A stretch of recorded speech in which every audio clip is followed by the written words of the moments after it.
boys and girls, ladies and gentlemen, and welcome to the Real Talk. I hope you're all doing well, keeping safe. And if you're new to the channel, this is a platform for open-minded individuals to come together, share their ideas, share their experience, so that we can learn from each other and make a positive impact on this society, on this community, and on the world in general.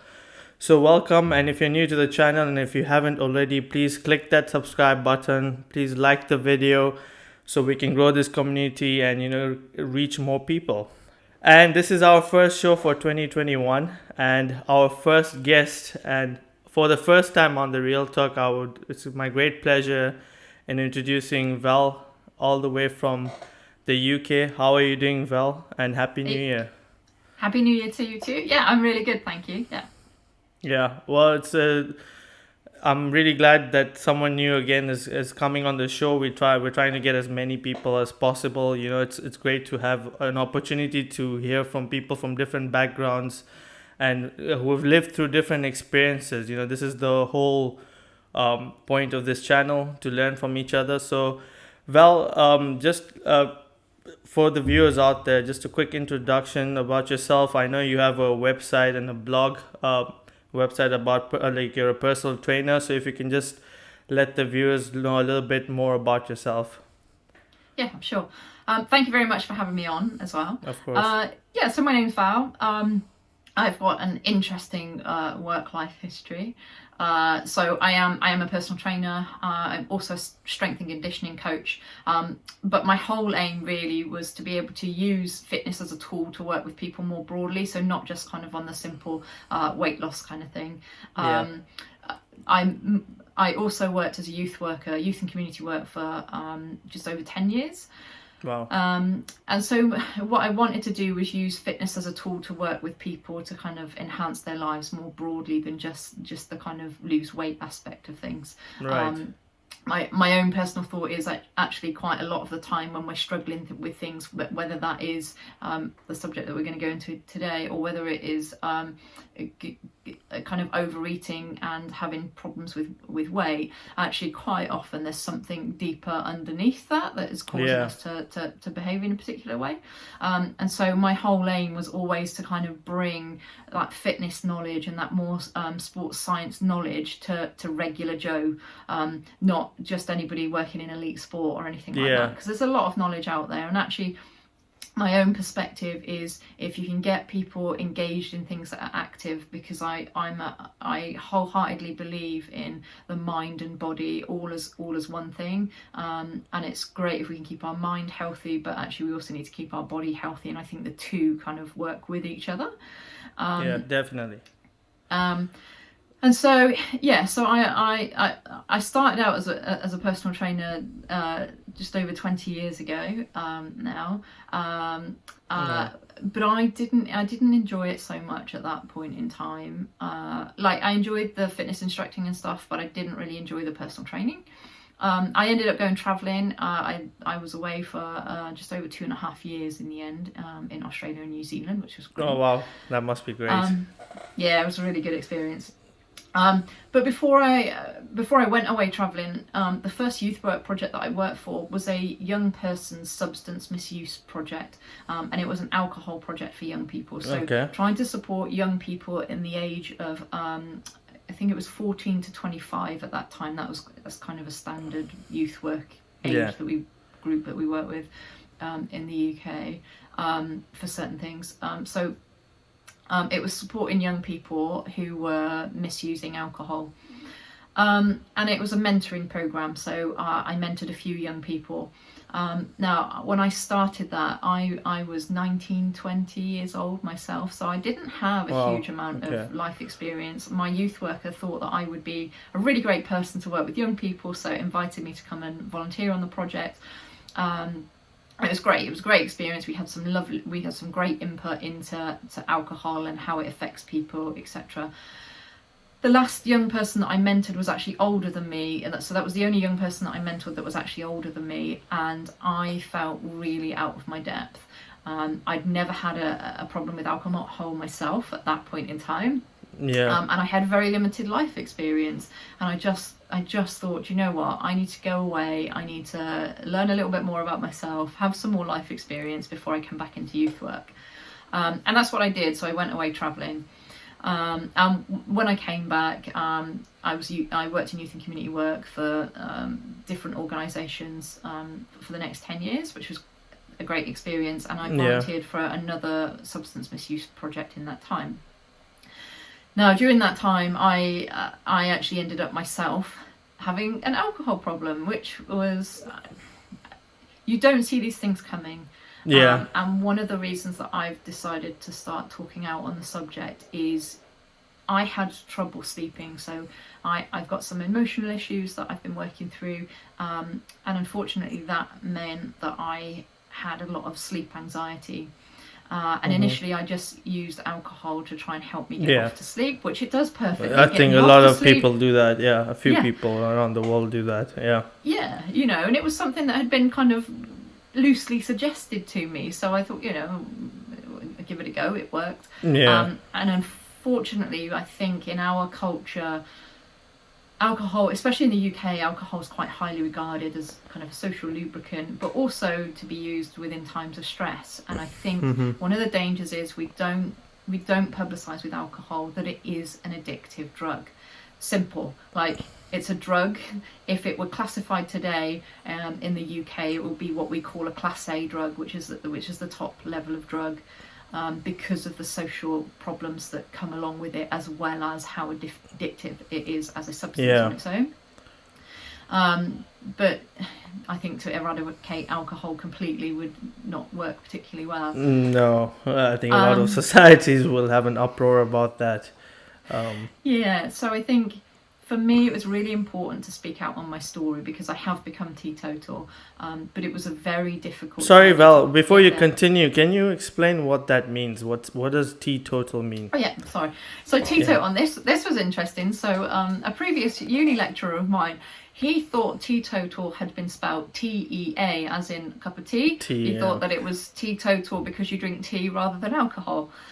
Teetotal is actually a term used for somebody that doesn't drink alcohol. I think I think it probably is more of a white Western term, I would imagine, because I know there are other cultures around the world where alcohol is not necessarily permitted for consumption. So I think it is quite a Western term. But yeah, so that's one of the terms that we use. So teetotal means somebody that doesn't drink alcohol. And I think it has quite a negative stigma attached to it, if I'm honest. I think because of how highly we regard alcohol as a social lubricant, and how a lot of our holidays, social events, etc., are quite often alcohol seems to be quite a focal point for those kind of things. So I think for somebody to say and speak up and say they're teetotal or they don't drink alcohol can actually be quite a challenging thing to say. And I think for my own journey of becoming teetotal, I think that was one of the issues that I came up against in terms of how I saw myself as a person giving up alcohol, and also how others view you if you're out in social situations and you're not drinking. And that's why it was really important for me to speak out on the subject, because I would classify myself as somebody who was a high functioning alcohol dependent. Misusing alcohol to get to sleep to start with turned into the addictive properties of alcohol meant that I became addicted to it, and I found it very hard to not use alcohol to go to sleep. So I know, well, you've mentioned a lot of things there, and it's like I said, it's great to learn from your experience, right? Because that's all we can do. No one's an expert in everything, so we all come with our bits and pieces to share. So now you have gone through this phase where you were dealing with alcohol issues and misuse of alcohol. So what would you recommend to anyone out there, any of the viewers watching, who feels that they may have a drinking problem? Like it is difficult, right? I'm a social drinker, so I can only speak from my experience. I've never misused it. I also grew up in a culture and a society where alcohol was the focal point, and then I moved to university. It kept on, work function kept on. But I've tried to maintain a balance with everything in life. So even with alcohol, there was a balance. I mean, in the last year during the pandemic, I've had hardly had any alcohol, which is quite funny because most people would have turned to alcohol because of the pandemic and to get away from the reality and the problems that are going on, and maybe they can use that route of drinking alcohol or you misusing alcohol to get away from those issues. So anyway, my point is, what would you recommend to people out there who may have a drinking problem or who may be getting to that level? I think the thing is, I think even before you get to a level where you think that you might have a problem, I would recommend anybody to go and educate themselves on alcohol. There's a book, it's by a British guy, it's Professor David Nutt. Now, he was the drug and alcohol advisor to the government in the UK. Unfortunately, when he came out and basically presented the information on alcohol to the government and said, it should be, if it was reclassified today, a Class A drug. Unfortunately, he then lost his position. However, he's written a book that's called Drink, and it's quite a sobering book. If you read chapter 2, it tells you about the ill health effects of alcohol. Now, I think he himself, in the book, he talks about that he actually has a wine bar as well. So he's somebody who's consciously aware of his own alcohol consumption. Yeah. And is in control of that. And I think, so mindfulness is something that I use in a lot of the work that I do with people. And I think it's about being mindful with everything we do in life. And I think that's a great word, because and I'm glad that you brought it up, because in the last few years, I think that word is coming to fruition. People are talking about it more. People are engaging in that conversation about being mindfulness. So I'm glad that you brought it up, because when we talk about mental health, even physical health, and trying to get away from stress, anxiety, depression, and all these things, and when you think and look at it as a whole, and that word comes to that comes to it just comes to the front for it, because mindfulness is so important, and I'm glad that you're speaking about that. Sorry, I just wanted to emphasize on that point. I totally agree, and I think we need to be a lot more mindful in a lot of things that we do in life. And I think if you're somebody that hasn't reached a point of problem drinking, I think being mindful of your drinking is really, really important. And so I would say to anybody that is a social drinker to go and have a look at the facts on alcohol.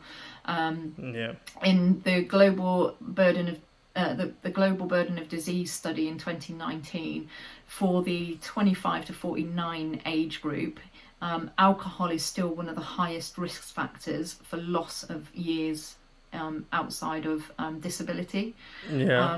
And so it's still a really, really high risk factor in terms of the dangers that can come from the ill health effects of drinking alcohol. And I think not enough people are aware of this. The other side of it is, if we're getting towards that problematic drinking, one thing about being mindful is if you're aware of what you're drinking, how much you're drinking, how often you're drinking, and where that sits in terms of guidelines of safe limits of alcohol, this is a great place to be, because you are in control. Where I wasn't, I didn't have that information on myself. And the way that alcohol works as an addictive drug, you need more to get the same response from the drug as you go further and further into it. And this is where I say it crept up on me. I still for a long time thought that I had a problem with sleep and not with alcohol, until there is a definite point in my drinking where it changed. And I can pinpoint that time. I can't give you the exact day and date. No, of course not. But I can pinpoint a time where it changed. And unfortunately for me now, I believe that if you take it too far, then I don't think you can relearn how to safely drink alcohol. And this is where I think it's about being mindful of your own drinking and knowing where you are with your own drinking. If emotional problems crop up and you start using alcohol as a crutch, this is where we've got big problems.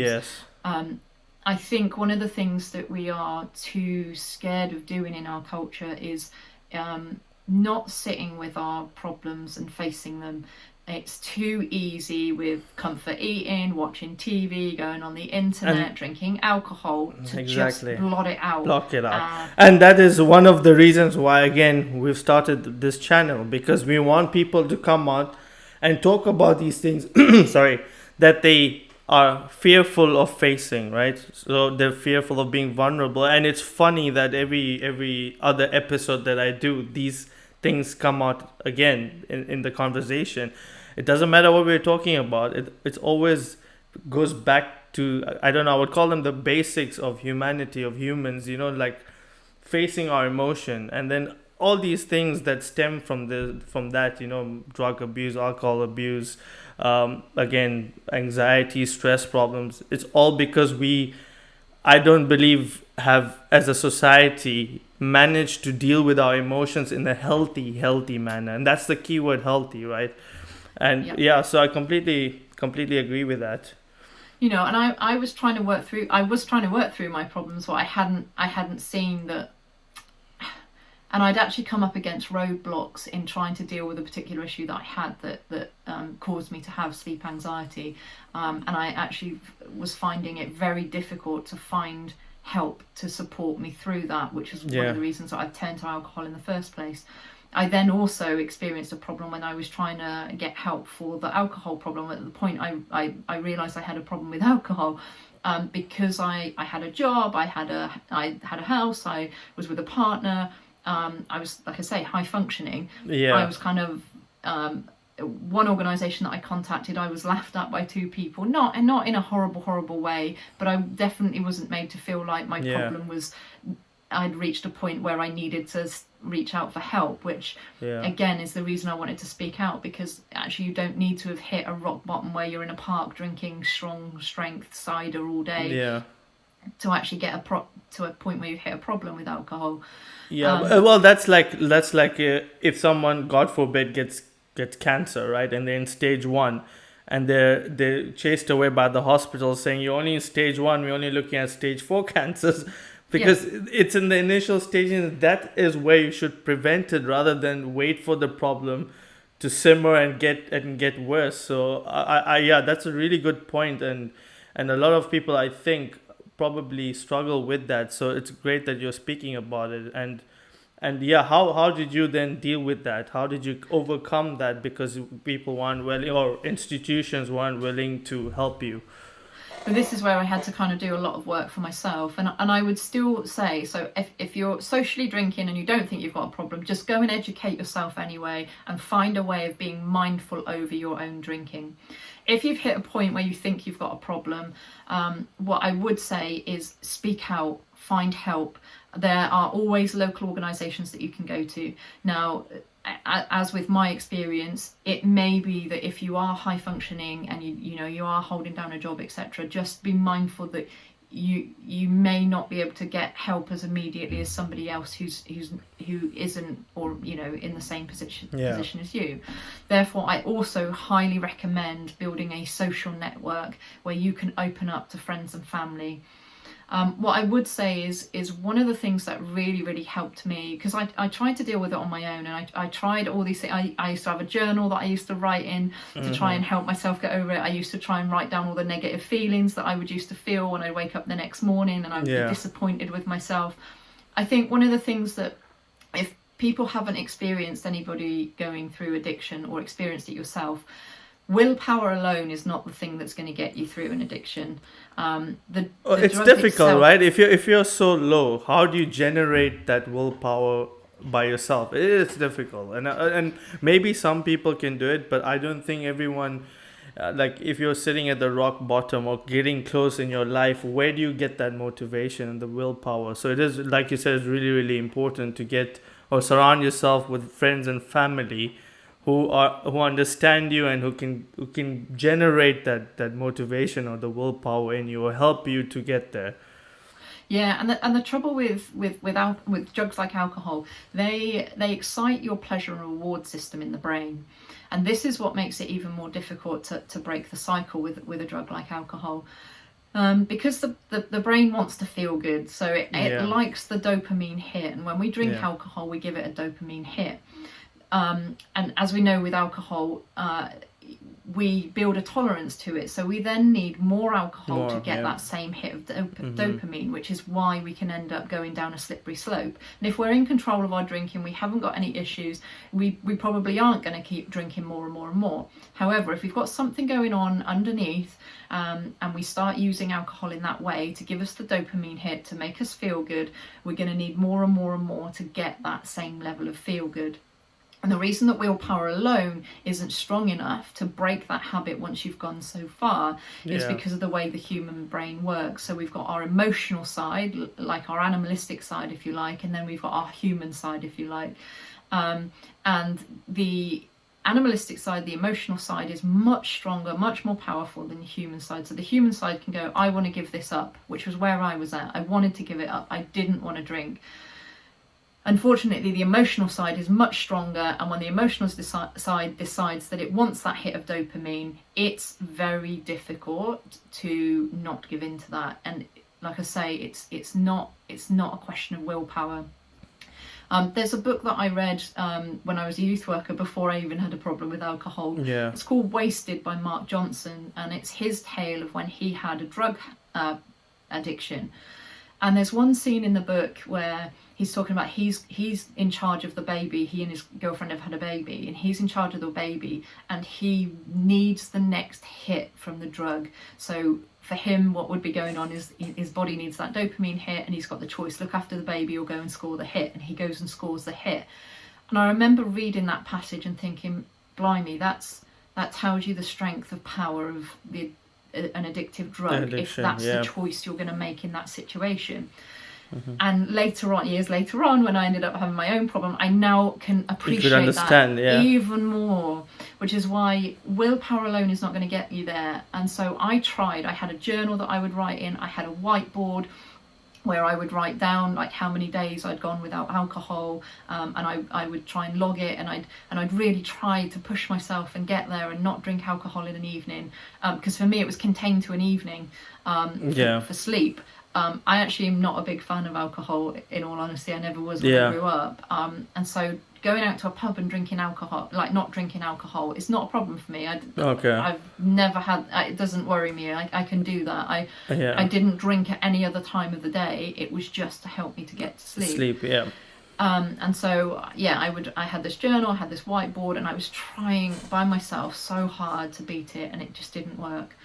And it was opening up to a group of friends. So I used to do CrossFit.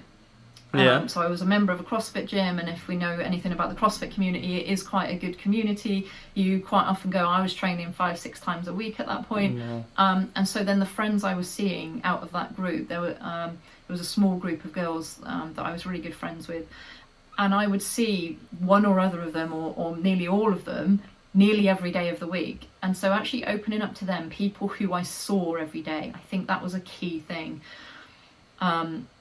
And getting support from them, and they weren't judgmental with me, which was really, really nice. So that is important, if any of your viewers actually have somebody that comes to them, my recommendation, if somebody's coming to you, is don't judge the person.